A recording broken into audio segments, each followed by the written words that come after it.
Hey guys, welcome back. So now we're getting back into the Joker series to where at this point, Lady Bane got a name. But then on top of that, we also get to see her in action, and if she didn't have a name already, it'd be Beast Mode. Because she don't play. So now let's get into it. But first, if you're new to the channel, be sure to subscribe to catch the spills every week. And don't forget to hit that bell up top so we can squad up in the comments for the first hour.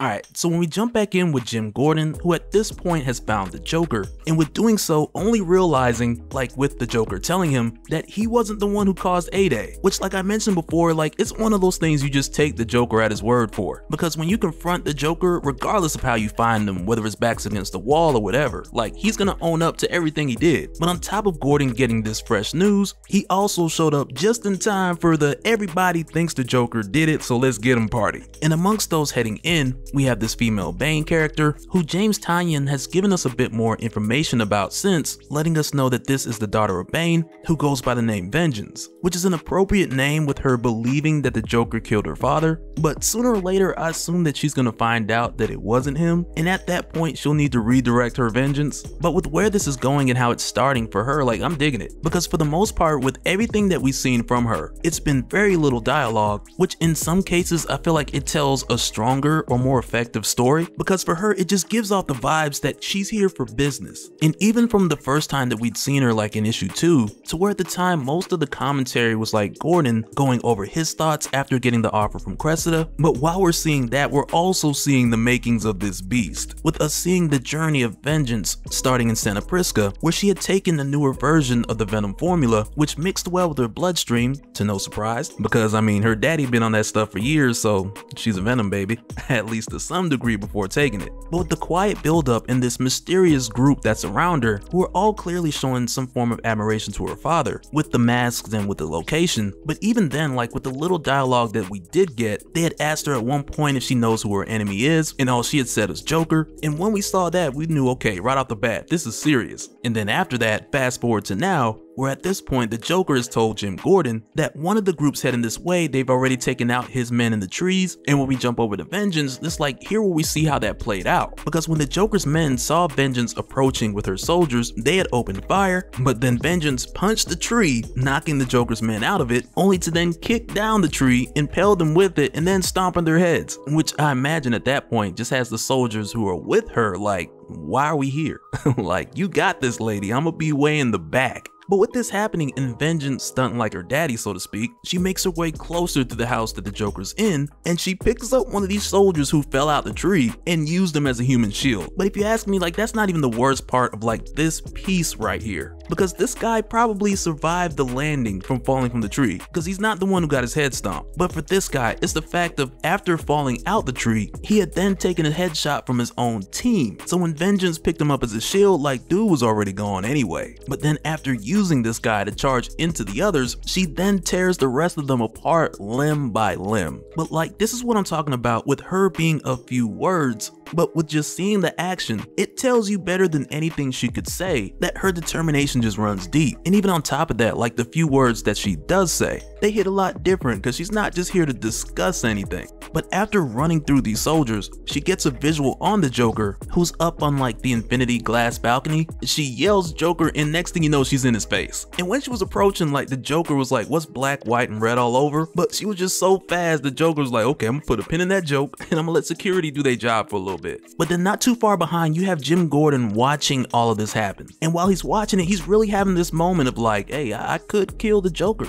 Nobody would know. Like, how would they know? Nobody would know. But also with the Joker in his sights, he thinks over like the lies that we tell ourselves as adults in order to justify what we believe needs to be done. And Gordon admits that over the years, he's gotten very good at this, from being a cop to commissioner and telling himself that everything he was doing was making the world better. But a lot of that changed after the Joker shot his daughter and tried to drive him insane, because even though he tried to appear strong for his daughter and everyone else, but when he looked in the mirror, he seen himself as someone who was reaching for something that was intangible. And in this moment where he has the chance to kill the Joker, like this whole process just runs through his mind all over again. Because on one hand, he's thinking like, if I squeeze, how would Barbara know with all the commotion that went down here today? And if Gordon does this, he can just collect that 25 mil and stop hearing the Joker laugh at him every night before he goes to sleep. But ultimately, Gordon decides that he's not gonna do it, but instead he'll regroup with Barbara and they'll figure out who really caused A-Day. But as soon as Gordon changes his mind and he turns around like getting ready to leave, one of Desmond's men, they catch Gordon because Mr. Desmond wants to have a talk with Gordon about how exactly he found them here, which, as we know, if others can do the same, then it's just bad for business. But in the middle of this guy talking to Gordon, a tour bus just comes crashing through, and like we had seen before, this is the arrival of Vicky and Buddy Sampson from the Sampson family,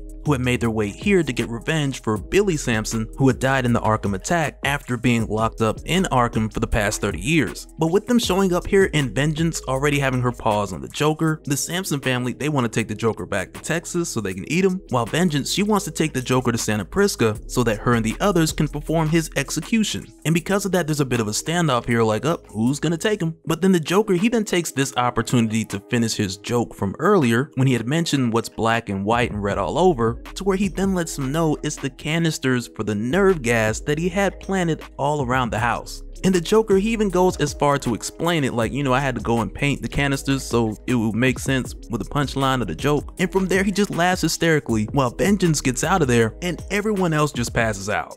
Because really, like, what's gas to the Joker at this point? And nerve gas at that, because he's wired quite differently than your average person. But with this happening, Jim Gordon is also knocked out, and it's from here that we then jump over to his daughter Barbara, who's trying to get more information on Cressida, and she's doing so with the help of Spoiler, Stephanie Brown, and also Black Bat, Cassandra Cain. But with their investigation, there's little that they've been able to pull up, because when Barbara checks in with the others, Stephanie tells her that Cressida is in a hotel room, which was booked with a card that's connected to the same bank as the card that Cressida had given to Jim Gordon, which is Athena Bank.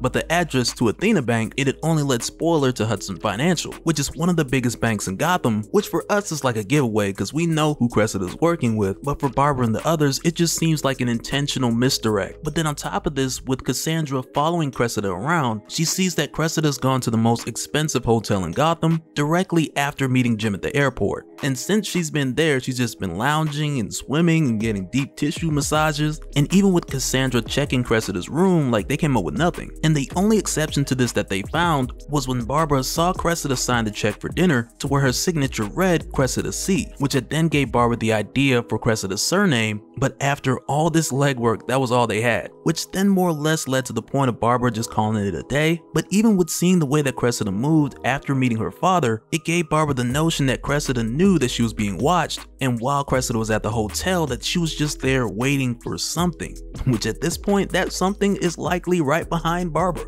But at this point, when we jump back to the Joker, who has taken a heated wire to Buddy's face and sewn his mouth shut, and doing this just before only taking that same wire and wrapping it around his head, like, come on. But while doing this, at this point, the Joker has taken both Buddy and Jim to a different location, so that on one hand he can have some quiet time to talk to Jim, but then also, as the Joker would describe, teach Buddy a lesson for thinking he was as scary as his Uncle Billy. So the Joker just made him more terrifying, because if he wasn't scary then, he is now. But while doing this, the Joker, he's speaking to Gordon because he knows that Gordon's not actually still asleep, which he mentions that he can tell by Gordon's breathing pattern. But with the Joker creating this space to bring Gordon out here and talk to him, and he tells Gordon that he knows that Gordon hates him, and like after everything the Joker had done to Gordon, he can understand why. But he also understands that Gordon is a logical person, and Gordon sees the world as an adult. And with that being the case, why would an adult, a logical adult, allow someone like Batman for so many years to just punch people from the shadows as if it was helping the crime system work in some type of way? And the Joker tells Gordon like that's the thinking of a child. And with Gordon not only allowing it to happen but working with Batman, he was enabling him, he was grounding him.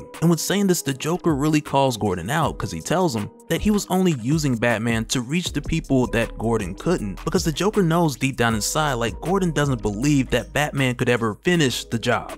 And not even so much in the sense of killing, but instead coming to a solution of any sort that would just be a happy ending. And when the Joker asked Gordon if he believed that Batman could, quote, finish the job, Gordon admitted that it wasn't something that could be won, like there wasn't a destination to it.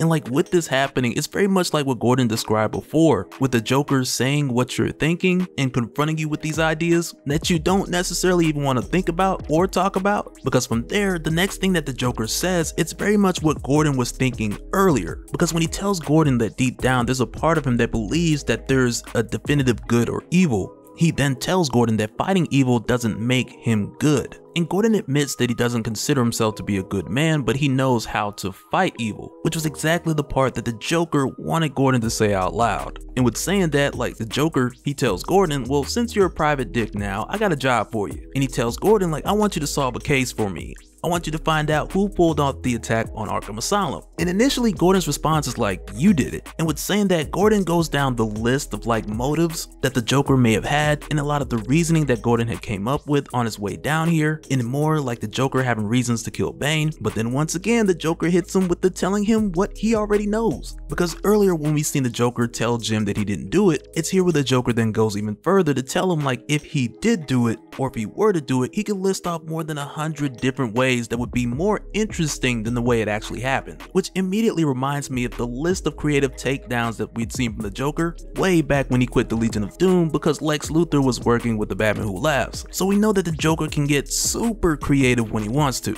But it's here where the Joker tells Jim like he definitely didn't kill Bane. He had plans for Bane, plans for Batman, more plans for Gotham, and all of which he put together before the Joker War. But at some point, somebody caught wind of these plans and it scared the crap out of them, and because of that, they set up the whole Arkham attack to frame the Joker, which from what we know at this point, there's a little bit more to that. But with hearing this, Jim then asks like, why would the Joker want to hire him to do this? Like, why doesn't he just kill him?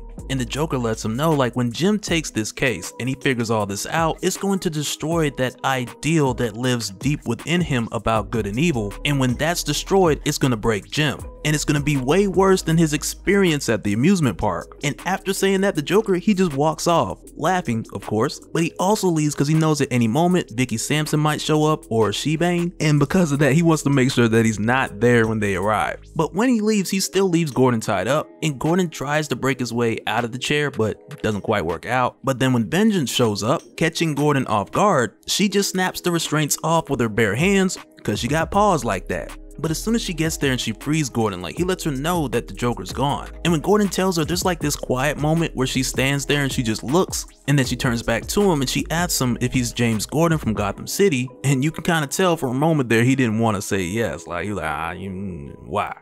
But he told her, he answered yes. But then Vengeance just tells him, go home, Mr. Gordon. You're already drowning in the darkness. Head back to the light while you still can. And with saying that, it just has Gordon shook because we know like this entire time, like even with Gordon considering the job from Cressida, that he's just been going down the slippery slope and he knows that he has. So like it's here where Vengeance tells him this and she just walks away, and now it's like just another confirmation of what he's already been thinking as far as good and evil and lying to himself in order to do the things that he believes to be right. But once again at this point he's left with a decision, like what's he gonna do with it? Like what's he gonna do with these thoughts being spoken to him and thrown in his face?